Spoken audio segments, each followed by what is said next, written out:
video, I am going to show you how to add a payment method to your CJ Dropshipping account. Visit the CJ Dropshipping website and log in using your credentials. Once logged in, go to your account settings or profile section. Look for an option related to payment settings.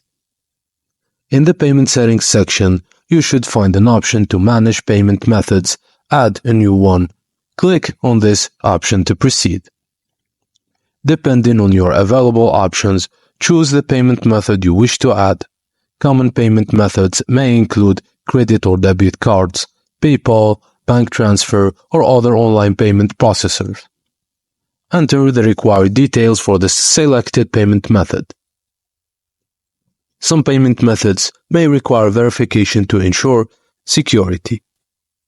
After entering the payment details and completing any necessary verification, save the changes to add the payment method to your CJ Dropshipping account.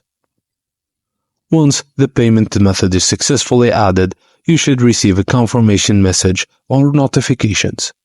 If you have multiple payment methods, repeat the section to do it. And that's it, guys. Thank you for watching, and please don't forget to like and subscribe for more.